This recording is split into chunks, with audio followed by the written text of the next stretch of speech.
మంచిది. అందరికీ ప్రభువు నామాన నా హృదయపూర్వక వందనాలు. బాగున్నారా?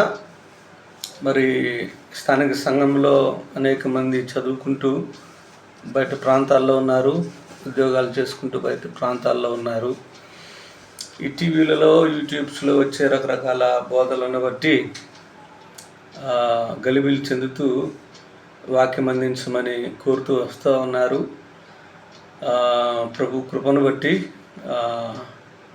ఇప్పటి నుండి ఇలాగ అందించడానికి ప్రభు కృప చూపుతూ ఉన్నాడు. అందుని బట్టి ప్రభుని స్తుతిస్తూ మరి దూరాన ఉన్న వాక్యం వినాలని ఆసక్తి కలిగిన మిమ్మల్ని బట్టి నేను ఎంతో సంతోషిస్తూ ఆనందిస్తూ ఉన్నాను.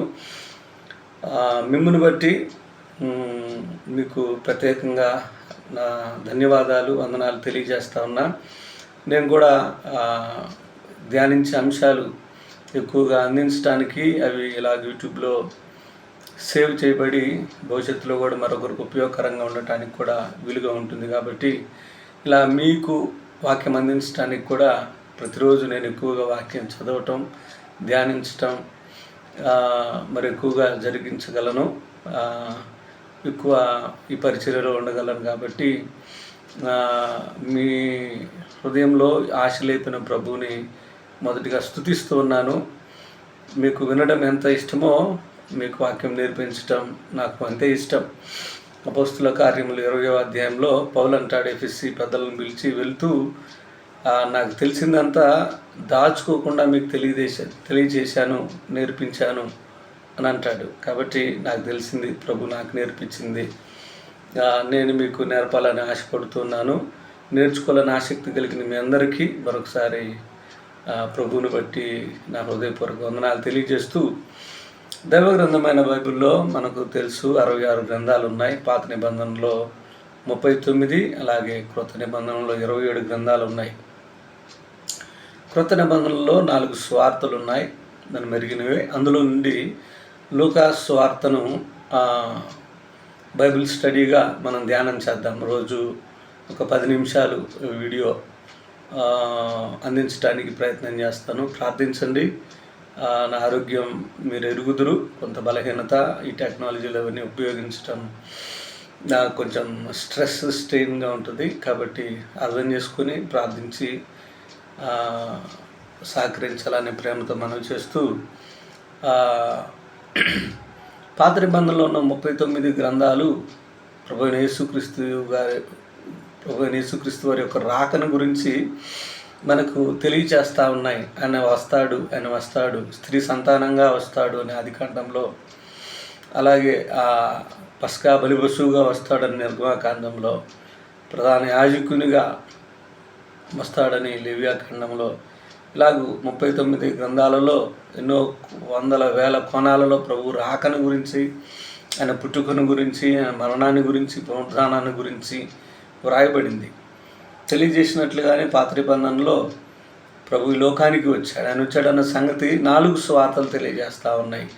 మత్తయి, మార్కు, లూకా, యోహాను 4 సువార్తలు ప్రభు ఈ లోకంలో జన్మించాడు, జీవించాడు, మరణించాడు, పునరుద్ధానుడయ్యాడు, ఆరోహణమయ్యాడు, మరలా రాబోతూ ఉన్నాడు, వాగ్దానంతో కూడింది అని ప్రభు శరీరధారిగా ఈ లోకంలో జీవించిన యేసుక్రీస్తు ప్రభువుల వారి జీవిత చరిత్ర అనవచ్చు.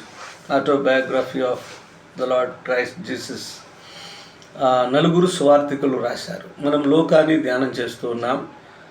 ప్రభు ఇచ్చిన ప్రేరేపణ బట్టి లోకా గురించి ప్రత్యేకంగా చెప్పుకోవాల్సింది ఏంటంటే, ఈ అందరిలో ఈ లేక ఏమంటాం, ఈ గ్రంథకర్తలందరిలో లోకా మాత్రమే అన్యుడు, మిగిలిన వారందరూ యూదులే. మత్తయి, మార్కు, యోహాను 3 యూదులే. మిగిలిన పత్రికలు రాసిన వారు కూడా యూదులే. లూకా మాత్రమే అన్యుడు, గ్రీకు దేశానికి చెందినవాడు, అంతియోకియా ప్రాంతానికి, పట్టణానికి చెందిన వ్యక్తి. కానీ ప్రభువుని గురించి విని ఆయన యందు విశ్వాసం ఉంచి విశ్వాసిగా, ఒక క్రైస్తవునిగా, క్రీస్తు మార్గంలో నడుస్తున్నవాడిగా మనం చూడగలం. ఆయన బాల్యాన్ని గురించి, యవనాన్ని గురించి మనకు అంతగా తెలియదు. కానీ కొలస్సీలకు రాసిన పత్రిక 4వ అధ్యాయం 14వ వచనంలో ప్రియుడైన వైద్యుడు అని లోకాన్ని గురించి పౌలు సంబోధిస్తాడు. చక్కటి మాట. వైద్యుడు వృత్తిరీత్యా, ఫిజిషియన్, డాక్టర్. ప్రియుడు పౌలుకి చాలా ప్రియమైన వాడు, సంఘానికి, విశ్వాసులకు, ప్రభువుకి ప్రియమైన వాడు. ఎంత మంచి సాక్ష్యం. ఈ అన్యుడైన లోక ప్రభు యేసుక్రీస్తు వారిని సొంత రక్షకునిగా అంగీకరించి సువార్త విని తను కూడా సువార్త చెప్పాలి, సువార్త అందించాలి, ఆయన గురించి లోకానికి ప్రకటించాలని ప్రేరేపించబడి మిగిలిన గ్రంథకర్తల వలె సువార్త వ్రాయటానికి పూనుకున్నాడు. విన్నాం కదా, ఇతడు అన్యుల్లో నుంచి వచ్చినవాడు. కాబట్టి లోక నేపథ్యం ఇది. అతడు వైద్యుడు, వృత్తిరీత్యా పౌలుతో పాటుగా మిషనరీగా పనిచేసిన వాడు. ఇంకా చెప్పాలంటే పౌలు యొక్క శిరశ్ఛేదనం రోమాలో తిమోతికి పౌలు రాసిన 2వ పత్రికలో లోక మాత్రమే నా వద్ద ఉన్నాడని, పౌలు మరణ సమయంలో పౌలుకితో పాటుగా వెన్నంటి ఉన్నవాడు లోక మాత్రమే. కాబట్టి ఆరంభం నుండి అంతం వరకు అక్కడ బెదరకుండా, భయపడకుండా పౌలుకు సహకారిగా ఉన్నవాడుగా లోకాన్ని మనం చూస్తూ ఉన్నాం. ఎంత మంచి సాక్ష్యం. ప్రియుడిగా అందరి మన్నలను పొందాడు. వైద్య వృత్తిని కూడా ప్రక్కన పెట్టి మిషనరీగా సేవ చేస్తూ సేవకుడు అయిన పౌలుకు సహకారిగా ఉంటూ తన మరణం వరకు కూడా వెన్నంటే ఉన్నవాడిగా మనం చూస్తూ ఉన్నాం. ఎంత మంచి సాక్ష్యం లోకాది. ఈ లోక నేపథ్యం ఇది. ఈ లోకాన్ని గురించి మనం ఇంకా ఆలోచించే ముందుగా ఈ సువార్తను దాదాపుగా క్రీస్తు శకం 60లో వ్రాశారని పండితుల అభిప్రాయం. ఎందుకు రాశాడు అంటే ఇది గమనిద్దాం. మత్తయి యూదులను ఉద్దేశించి యేసుక్రీస్తు ప్రభువారు యూదుల రాజుగా ఈ లోకానికి వచ్చాడు అని యూదులను ఉద్దేశించి ఆయన యూదుల రాజుగా పోల్చి ఆయన సువార్త వ్రాశాడు. మార్కు సేవకుడుగా ప్రభు యేసుక్రీస్తు వారు ఈ లోకానికి వచ్చాడు, ఆయన సేవకత్వాన్ని గురించి రాశాడు.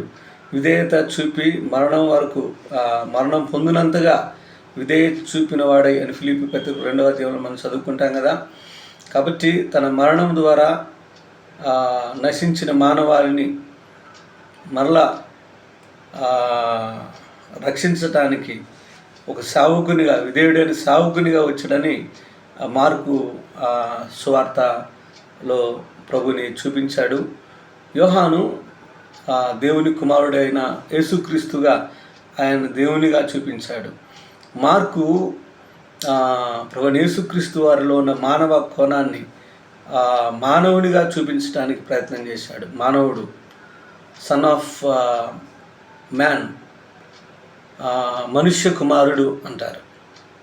మనుష్య కుమారుడైన యేసుక్రీస్తు ప్రభువు. దానియేలు గ్రంథం 7వ అధ్యాయం 13వ వచనంలో పాత నిబంధనలో ఆ ప్రవచనాన్ని మనుష్య కుమారుడు అనే మాట మనం అక్కడ గమనించగలుగుతాం. అలాగే కొరింథీయులకు పౌలు రాసిన మొదటి పత్రిక 15వ అధ్యాయంలో మొదటి ఆదాము ద్వారా ఎలాగైతే శాపగ్రస్తులమయ్యామో మానవ జాతి అంతా, కడపటి ఆదామైన ప్రభు యేసుక్రీస్తు వారి ద్వారా మొదలు శాప విమోచన పొందాం. విమోచకుడైన ప్రభు యేసుక్రీస్తు వారు కడపటి ఆదాముగా చూపించడానికి ప్రయత్నం చేశాడు. మానవుడైన యేసుక్రీస్తు ద్వారా దేవుడు ఎలాగూ ఉంటాడో మానవాళికి తెలియచేయటానికి లోక ప్రయత్నం చేశాడు. కాబట్టి లోక యొక్క ఆశ, తపన ఇక్కడ మనం మెచ్చదగింది, గమనించదగింది. అందులోంచి మనం నేర్చుకోవాల్సింది ఏంటంటే, లోక తను రక్షించబడిన వ్యక్తిగా తను పొందిన రక్షణను ఇంకా పొందని వ్యక్తులకు అందించటానికి తపన కలిగిన వాడిగా స్వార్థ వ్రాయటానికి ఆయన పూనుకున్నవాడిగా చూస్తూ ఉన్నాం. లూకా స్వార్థ మాత్రమే కాదు, ఇదే లూకా అపోస్తుల కార్యముల గ్రంథాన్ని కూడా రాసినవాడిగా చూస్తూ ఉన్నాం. అలాగైతే చాలా ప్రాముఖ్యమైన గ్రంథాలు స్వార్థ, తదుపరి అపోస్తులు ఆ స్వార్థను ఎలా కొనసాగించారో ఆ అపోస్తుల కార్యములు కూడా రాసినవాడిగా చూస్తూ ఉన్నాం. పాత నిబంధనలో ఆల్మోస్ట్ 1/4 లూకా రాసినట్టుగా మనం చూస్తూ ఉన్నాం. కాబట్టి ఇంత ఎక్కువగా క్రొత్త నిబంధనలో వాడబడిన వ్యక్తిగా లూకాని మనం చూస్తాం. చాలా సింపుల్గా ఆయన గురించి చాలా క్లుప్తమైన సమాచారమే ఉంది, కానీ ఆయన చాలా బలమైన శక్తిగా పరిశుద్ధాత్ముడు వాడుకున్న వ్యక్తిగా మనం చూస్తూ ఉన్నాం. అతనిలో ఉన్న తపన ఏంటంటే తను కూడా మిగిలిన స్వార్థికులు ఎలాగైతే స్వార్థ అందించారో, ప్రకటించారో, వ్రాతపూర్వకంగా తెలియచేశారో, తను కూడా సర్వమానవాళికి అర్థమయ్యే రీతిలో స్వార్థ వ్రాసి ప్రకటించి అందించి అనేకులను ప్రభువులోకి నడిపించాలనే జిజ్ఞాస, ఆసక్తి, మంట, తృష్ణ కలిగిన వ్యక్తిగా మనం చూస్తూ ఉన్నాం. మార్కు స్వార్థలో మనం చూస్తే 16 అధ్యాయాల్లో వెంటనే వెంటనే వెంటనే అని సూపర్ ఫాస్ట్ ఎక్స్ప్రెస్ ట్రైన్ లాగా మార్కు వెళ్ళిపోతాడు. కానీ లూకా అలా కాదు, చాలా నిదానంగా, ప్రతిదీ క్షుణ్ణంగా, అర్థవంతంగా, తేటగా, వివరణాత్మకంగా అందించడానికి ప్రయత్నం చేశాడు. అందుకే ఇది చదవటానికి సామాన్యులకు చాలా తేలిగ్గా ఉంటుంది. పేదలకు, ధనవంతులకు, చదువుకున్న వారికి, చదువు లేని వారికి, పండితులకు, పామరులకు అంటామే, అలాగూ అందరికీ అర్థమయ్యే రీతిలో లూకా సువార్త అందించడానికి ప్రయత్నం చేసి ఆయన అందరినీ రక్షించడానికి లోకానికి వచ్చాడు. ఆయన యూదులకు మాత్రమే కాదు, సర్వమానవాళికి రక్షణ అనుగ్రహించేవాడు. ఈ లూకా సువార్త 19వ అధ్యాయం 10వ వచనం చాలా మూలవచనం. నశించిన దానిని వెదక రక్షించడానికి మనుష్య కుమారుడు ఈ లోకానికి వచ్చెను అనే మాట చాలా ప్రాముఖ్యమైనది. ఆయన మనుష్య కుమారునిగా, మానవునిగా ఈ లోకానికి వచ్చింది. ఎందుకంటే యూదులు మాత్రమే కాదు, సర్వ మానవాల్ని రక్షించడానికి ఆయన ఈ లోకానికి వచ్చాడు. ఆయన జన్మను గురించి రాశాడు, ఆయన మరణాన్ని గురించి, పునరుద్ధానాన్ని గురించి, ఆరోహణాన్ని గురించి వ్రాశాడు. దేవుణ్ణి ప్రభువైన యేసుక్రీస్తు వారి ద్వారా మాత్రమే మనం తెలుసుకోగలం. ఆయన ద్వారా మాత్రమే మనకు సర్వమానవాళికి రక్షణ కలుగుతుందని తేటగా ఆయన బోధించాడు, అందించాడు. ఆయన వలె మనం కూడా నేర్చుకోవాల్సిన పాఠం ఏంటంటే, ప్రభువుని నమ్మిన మనం, ఇంకా నమ్మని అనేకులు మన చుట్టుపక్కల ఉండగా, మీరుండే స్థలాల్లో, whether it may be hostel or college or job, working place, whatever it is, మీరున్న స్థలంలో ఇతరులకు మీకు తెలిసిన విధంగా వారికి అర్థమయ్యే భాషలో, మీకు అర్థమైన మేరలో ప్రభువుని పరిచయం చేయండి, చెప్పండి. వారు కూడా యేసుక్రీస్తు ప్రభువుని సొంత రక్షకుని అంగీకరించి వారు కూడా పాతాళాన్ని తప్పించుకొని పరలోకానికి వారసులు అవుతే అంతకంటే భాగ్యం ఏముంటుంది ప్రియులారా? అంతకంటే ధన్యకరమైన జీవితం ఏముంటుంది? ఎందుకంటే గొప్ప ఉద్యోగం ఏముంటుంది? గొప్ప డాక్టర్ అయ్యుండి స్వార్థికుని పని చేశాడు. కాబట్టి స్వార్థికుని పని కంటే గొప్పదైన ఉద్యోగం ఈ లోకంలో మరేది లేదు. కాబట్టి లోకాన్ని మాదిరిగా పెట్టుకొని లోకా వలె మన చదువులో, ఉద్యోగాలు, వ్యాపారాలు, వ్యవసాయం చేసుకుంటూ స్వార్థను ప్రకటించి అగ్నిగుండంలోని కొన్ని ఆత్మలనైనా తప్పించి ప్రభుకి తృప్తికరమైన పరిచర్య జరిగించడానికి ప్రయత్నం చేద్దాం. ప్రభు అట్టి కృప మనందరికీ అనుగ్రహించునుగాక. తదుపరి పాఠాన్ని నెక్స్ట్ సెషన్లో ఆలకిద్దాం. అంతవరకు అందరికీ హృదయపూర్వక వందనాలు. మీ పరిచర్య కొరకై ప్రార్థన చేయాలని ప్రేమతో మనం చేస్తూ ముగిస్తున్నా. ఇట్లు మీ వినిల్.